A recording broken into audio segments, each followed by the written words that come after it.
Je vous admire d'ailleurs de faire ça en marché public, parce que je trouve que nous, c'est quand même beaucoup plus facile en marché privé, parce qu'on va vraiment chercher les acteurs, les fournisseurs, les forêts, les artisans avec lesquels on a envie de travailler et qui sont dans la même démarche. Et du coup, on les met très très tôt avec nous dans la phase de conception.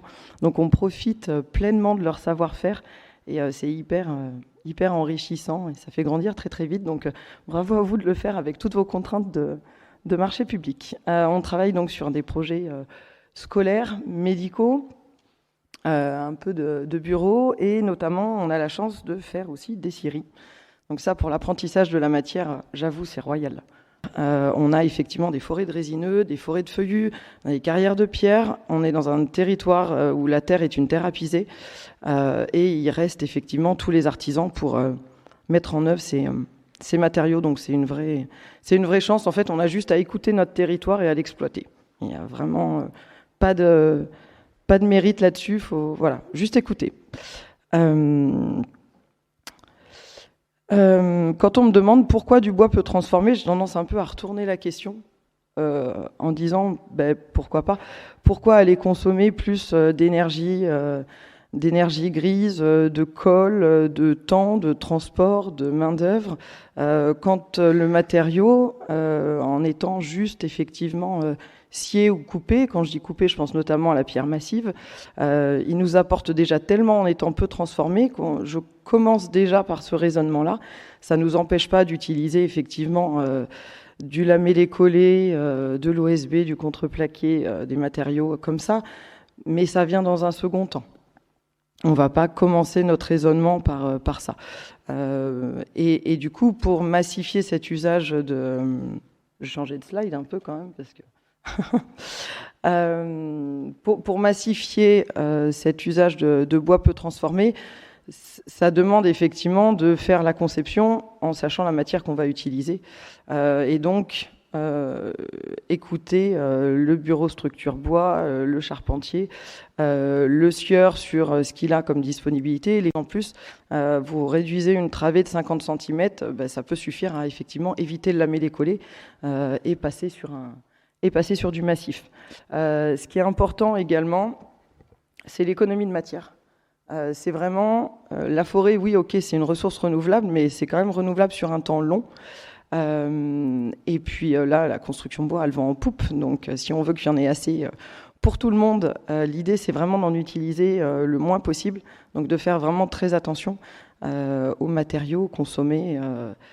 Donc le bois, mais pas uniquement. Dans nos opérations, on est un peu fâché avec les doublages à l'agence. J'aime pas trop les doublages. J'ai pas encore bien intégré leurs fonctions. Et je me dis que j'arrive à m'en passer. Donc quand je m'en passe, du coup, j'économise de la matière. Donc il n'y a pas à la fabriquer, il n'y a pas à la transporter, il n'y a pas à l'emballer, il n'y a pas à jeter l'emballage, il n'y a pas à le mettre en œuvre. Et donc, je m'y retrouve au niveau coût et délai de chantier. Et cette économie volontiers. Là, par exemple, dans ce lycée, on voit l'OSB qui est apparent et qui assure du coup plusieurs fonctions. On a le panneau contreventant, donc ça, je ne pouvais pas trop m'en passer. J'ai besoin d'un panneau contreventant. Mais par contre, du coup, il me fait mon pare-vapeur, il me fait ma finition, on l'a juste blanchi un peu. Et donc, le prix de ce panneau OSB... finalement, ne devient pas très très cher quand il assure toutes ces fonctions-là, puisque j'ai pas de prix de membrane, j'ai pas de prix de finition placo, de peinture dessus, de bande à joint, de ponçage, la poussière, le temps, la main-d'œuvre. Voilà, je me répète un peu. Donc c'est bien beau de dire qu'il n'y a pas de doublage, mais il y a un moment, c'est vrai qu'il y a quand même un petit peu de fluide à faire passer.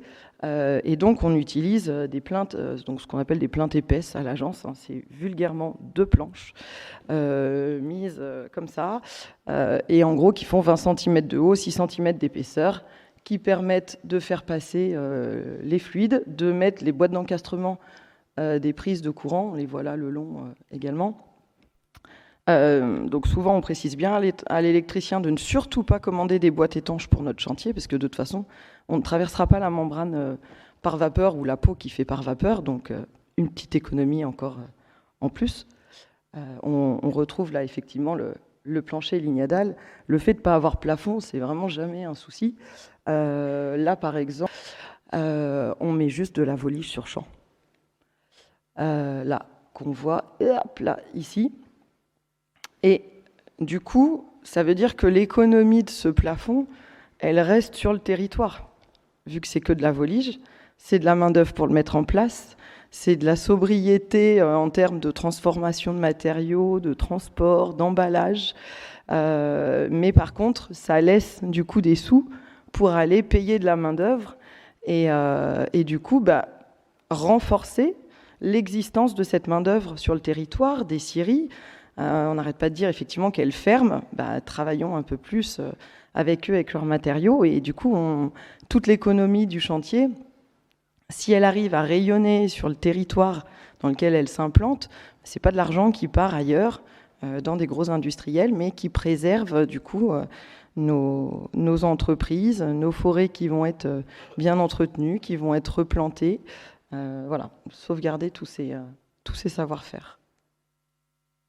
Donc ce qu'on aime bien faire, c'est de faire soit des cartes, soit des tableaux de volume. Là, on a les deux qui recensent ce qu'on a utilisé, la distance que ça a parcouru, pour montrer effectivement que c'est possible, que ça coûte pas plus cher, qu'il faut juste être à l'écoute de son territoire et de tous les partenaires acteurs de cette filière. Et là, ça a tendance à mettre un peu les choses en évidence.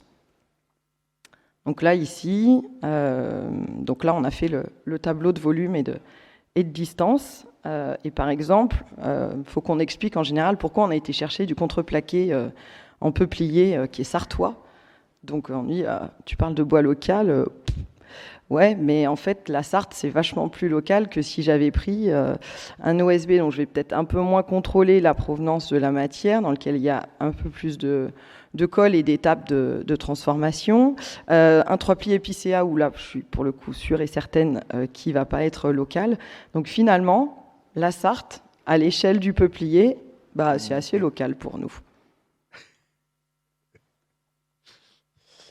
Et donc on continue notre démarche maintenant que le bois local à l'agence est relativement maîtrisé, c'est devenu une habitude. On ne peut pas se contenter de ça, il n'y a plus de challenge sur les projets. Donc du coup, on met dans les projets également de la pierre massive et pas mal de réemploi. Là, donc ça, c'est une opération qui est à Paray-le-Monial, qui est en chantier, où on a donc des murs périphériques ossature bois, remplissage béton de chanvre, qu'on fait avec notre charpentier local et avec Wallup, qui est ici sur le salon. Donc il était un peu loin quand même, la Seine-et-Marne, Paray-le-Monial, mais c'est 5 camions.